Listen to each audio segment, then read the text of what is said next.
Hurricane Irma latest, nearly 4 million without power, widespread flooding and manatees left stranded. At least 3 people are dead as Hurricane Irma batters Florida with devastating winds, heavy rain and catastrophic storm surges. The monster Category 2 storm is packing 110 miles per hour winds as it churns north along the state's west coast, where it made a second landfall near Naples.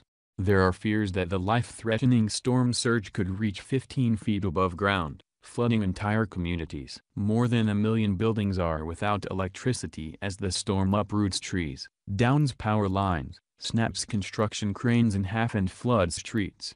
Thousands of people are hunkered down in shelters across Florida after 7 million people were ordered to leave their homes in the largest evacuation in U.S. history.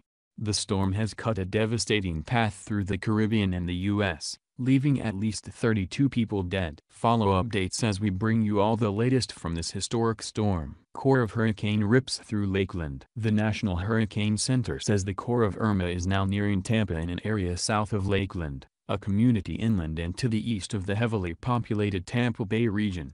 A Hurricane Center update at midnight said Irma remained a Category 2 hurricane with top sustained winds of 100 miles per hour, 155 kilometers per hour, and was located about 25 miles, 35 kilometers, south of Lakeland. The storm is moving north at 14 miles per hour, 22 kilometers per hour. Hurricane shows signs of weakening, but threat to life remains. Forecasters have warned the threat to life still remains, despite Hurricane Irma showing signs of weakening. Irma could be downgraded to a tropical storm today. The National Hurricane Center said the storm should continue to lose strength and fall below hurricane intensity during the day, as it continues its path northwards. But Florida continues to be battered by 100 miles per hour winds and torrential rain. Powerful storm surges could also cause more devastating flooding across the state. Overnight, Irma was downgraded to a Category 2 storm, but continued to wreak havoc along the west coast. Utah dispatches and hosts Hurricane Irma victims. Not only are agencies like the Red Cross and Rocky Mountain Power continuing to send volunteers to help the victims of Hurricanes Harvey and Irma, but some people who would have been evacuated are now stuck in the area, due to canceled flights to the East Coast.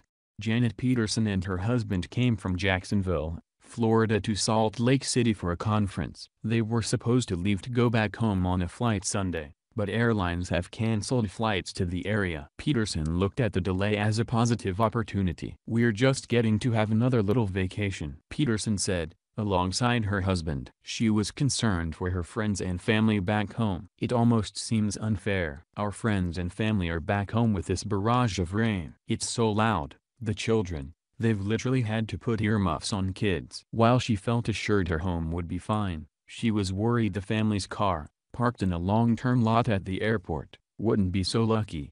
"I was wondering why it was so cheap," Peterson said. "My husband said it was basically a swamp." Rich Woodruff of the Utah chapter of the American Red Cross said the agency had continued to send a handful of volunteers to Florida. They're also continuing to manage and find relief for volunteers who have been in helping with both Harvey and Irma for almost 2 weeks. "The public sentiment is let's help," he said. "A lot of people evacuated, a lot of people taking shelter from the storm. So we're there to help them." Woodruff said past experiences with Katrina and Sandy have taught them it's better to have more volunteers and resources than fewer. "I like to say the crucible of experience is the best teacher." In the meantime, Peterson said she's just happy her friends, family, and herself are safe. "As they say, other things can be replaced, but no you." The $10,000 honeymoon from hell. Newlyweds stranded after Hurricane Irma devastates Caribbean islands. These newlyweds were in the Bahamas when Hurricane Irma struck. Then they were meant to go to Florida, where Irma has moved. Now they're stranded in the path of another hurricane. A stranded couple have told of their Caribbean honeymoon nightmare amid the horror of Hurricane Irma. Brad Smart, 32, and new bride Steph, 30, have been stuck at their Bahamas hotel on Nassau Island, and are unable to fly on to Orlando to meet a cruise ship. They are among only 20 guests trapped at the 4-star Melia Hotel, which was battered by Irma's 240 km/h winds on Friday night. Electrician Brad said, "We were so scared. The wind was so strong." The couple, from Essex in the United Kingdom, were even drafted in to help barricade the resort to protect it from the Category 4 megastorm. But they have been left helpless as they were due to check out today, without a flight to take them away or the Royal Caribbean cruise ship to go to. And now the 215 km/h Hurricane Jose is on the horizon and is due to strike in the coming days. The newlyweds were married last Saturday and flew out to the Bahamas on Monday to begin their £6,500, $10,700 two-week trip of a lifetime. On Tuesday they traveled to Exuma to see the island's famous swimming pigs, which Brad described as absolutely incredible. But they were the last people to see them. Brad said, "We then heard that the hurricane was on its way. We had an email from Royal Caribbean, as we were meant to fly out to Orlando Sunday to catch our 7-night cruise. They told us that the cruise had been delayed because of the storms and it would be shortened to a 4-day trip to Mexico instead of around the Caribbean islands as booked. They first offered us a 100% refund but only on a future cruise, which was no good to us. We're not going to be able to make the cruise due to both Nassau and Orlando airports being closed. They haven't offered us anything else and have left us in the dark." Brad and Steph told The Sun of their horror as Irma's apocalyptic power was wrought on the Paradise Island as it barreled towards Florida. "We were so scared. We were told that we would be spending Saturday in the hotel's ballroom as it is underground," she said. "But the storm came early. We spent Friday night in the bathroom of our room. The wind was so strong." They woke the following morning to find their hotel miraculously intact thanks to the heavy boarding and sandbagging Brad and the other brave remaining guests helped put up. "We have now lost our flight to Orlando because of the storms and our honeymoon has been ruined," he said. "We spoke to the manager of the hotel and he was shocked we was still here and said try get home. This has completely ruined our honeymoon. We just don't know what to do now." They're one of the few people running towards danger when everyone else is fleeing. "You've probably seen them almost getting blown away in howling winds, or getting lashed by torrential rain and debris as they yell into a soaked microphone. When a natural disaster strikes, weather reporters often put themselves in life-threatening situations attempting to do the impossible." Some of the ludicrous reporting that has emerged from Hurricane Irma has shown TV journalists and meteorologists doing live crosses as they battle the full force of the storm. Incredible footage shows meteorologist and storm chaser Justin Drake getting pummeled by the eye wall of Irma as he attempts to get a wind speed reading while holding an anemometer. Seconds after exiting his car, the paintball mask he is wearing is ripped off and the storm chaser is almost swept away as he struggles to keep his footing. Drake, who was filmed by his colleague Simon Brewer, later posted an image of the device, which showed a wind speed reading of 117 miles per hour, 188 kilometers per hour.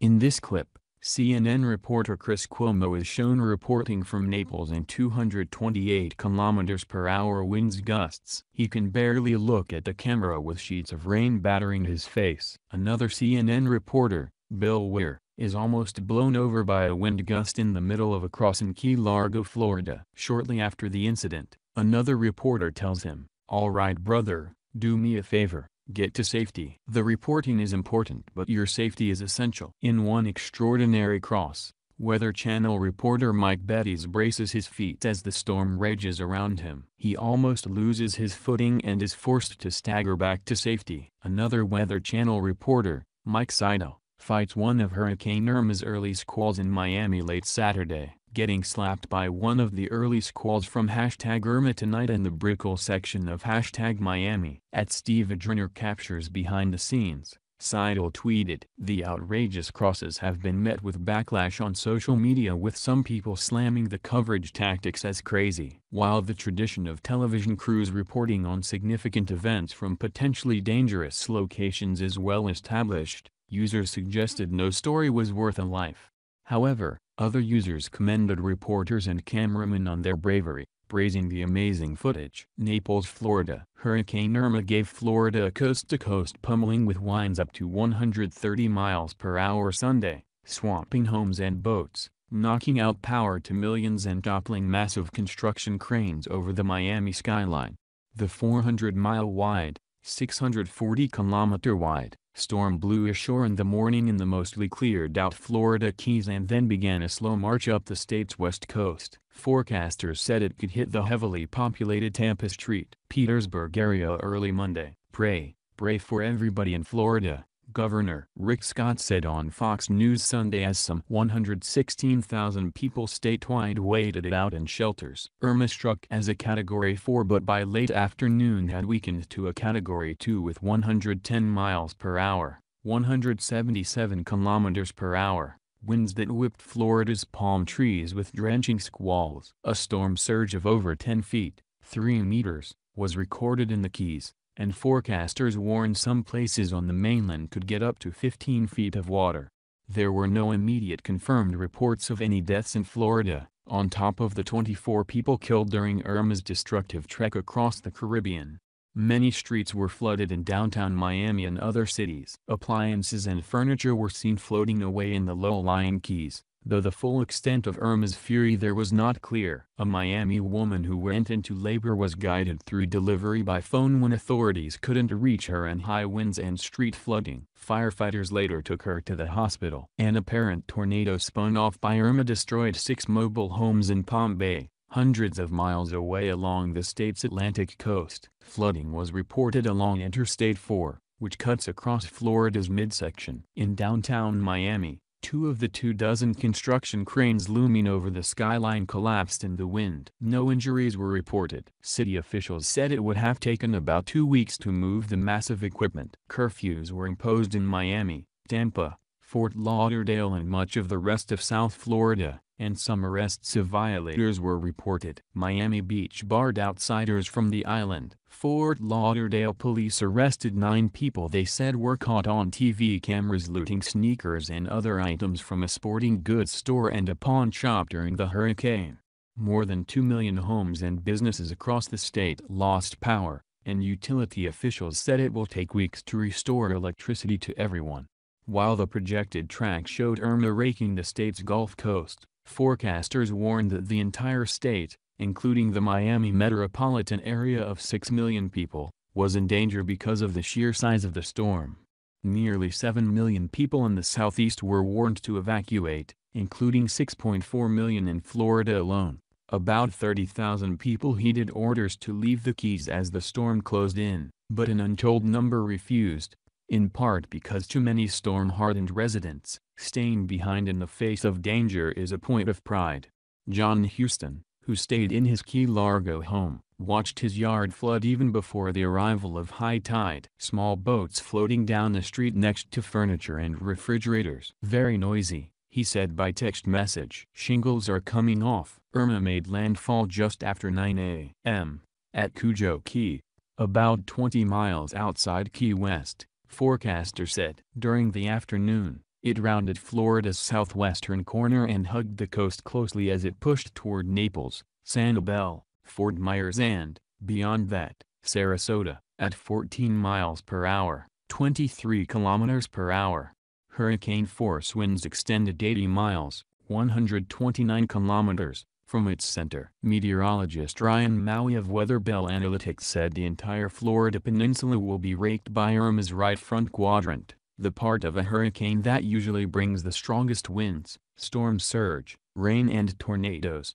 The Tampa St. Petersburg area, with a population of about 3 million, has not taken a direct hit from a major hurricane since 1921. The wind began picking up in St. Petersburg, some 400 miles north of the Keys, and people started bracing for the onslaught. I've been here with other storms, other hurricanes, but this one scares me, Sally Carlson said as she snapped photos of the waves crashing against boats. Let's just say a prayer we hope we make it through. Forecasters said a weakened Irma could push into Georgia, Alabama, Mississippi, Tennessee and beyond. A tropical storm warning was issued for the first time ever in Atlanta, some 200 miles from the sea. Once this system passes through, it's going to be a race to save lives and sustain lives, Federal Emergency Management Agency Chief Brock Long said on Fox News Sunday. With FEMA still dealing with the aftermath of Hurricane Harvey in Houston, Irma could test the agency's ability to handle 2 disasters at the same time. President Donald Trump approved a disaster declaration for Florida, opening the way for federal aid. Florida's governor activated all 7,000 members of the Florida National Guard, and 10,000 guardsmen from elsewhere were being deployed. For days, forecasters had warned that Irma was taking dead aim at the Miami metropolitan area and the rest of Florida's Atlantic coast. But then Irma made a more pronounced westward shift, the result of what meteorologists said was an atmospheric tug-of-war between weather systems that nudged Irma and determined when it made its crucial right turn into Florida. Irma at one time was the most powerful hurricane ever recorded in the open Atlantic, a Category 5 with a peak wind speed of 185 miles per hour, 300 kilometers per hour. Given its size, strength and projected course, it could still prove one of the most devastating hurricanes ever to hit Florida. The storm brought memories of Hurricane Charlie, which blew ashore near Fort Myers in 2004 with winds near 149 miles per hour, 240 kilometers per hour. It caused $15 billion in damage and was blamed for as many as 35 deaths in the U.S.